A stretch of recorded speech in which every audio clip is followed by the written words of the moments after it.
Hi guys, so in the previous video I mentioned that I'm going to do short videos where I'm explaining chapters of the Bible. I'll probably do one chapter or two chapters a day, and this is for my own benefit in the sense that by teaching it to other people I learn it myself, but also for your benefit. Maybe you'll get something from it as well. The only thing is because I've only just started this series, I'm halfway through the two books that I'm reading. So I'm reading Lamentations at the minute, and I'm in chapters 4 and 5, and I'm halfway through the book of Daniel. So my intention is to give a brief summary of Lamentations 4 today and a few key points, and then I'll probably go back and start Daniel from the beginning, and I'll probably put a lot more effort into it as well. This is just sort of a bit of a preliminary test. I'm just sort of practicing making videos and putting them on YouTube. So I'll start with Lamentations 4 and give you a very brief summary of the chapter, and then the key points that I've picked out that are worth noting.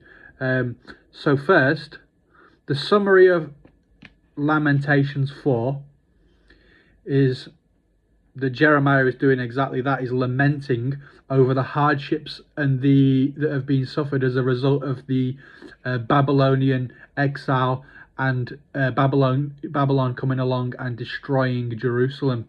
So that's part of the summary. The other part is that God's anger is satisfied, and their punishment will come to an end. They're not going into exile indefinitely, and then God's anger turns towards Edom, but I'll get to that in the key points.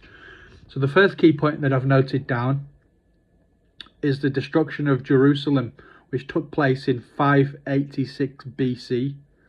So that's when the events of this chapter are taking place.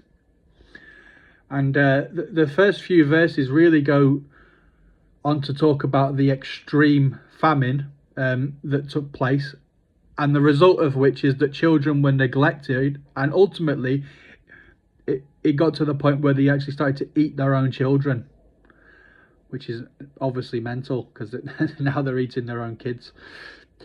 And then after they go through all these hardships, the next thing that it looks on to is this. It says the siege of the final result of the siege was because the leaders in Jerusalem, namely the prophets and the priests, were utterly corrupt to the core, and they were shedding innocent blood. And what happened is that once Jerusalem was destroyed, what does it say here? Oh yeah, so then these leaders were shunned, they were outcast, and the people turned away from them, and they fled to surrounding nations, and even those nations rejected them. And then we transition to the nation of Edom, which is one of Israel's enemies, and they're gloating and boasting over the destruction of Jerusalem. So what does God do? God says to the nation of Israel, says to the people of Jerusalem, he says that their punishment will come to an end, that this exile is temporary, that they eventually will be brought back.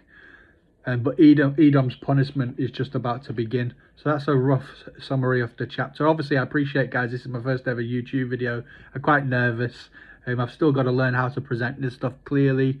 I've got to probably write more detailed notes, learn how to public speak a bit more, get a better equipment like a stand so I can sort of have it all up and just generally do a better job. So please be patient with me. So yeah, I'll leave it there, and I'll catch you for the next one.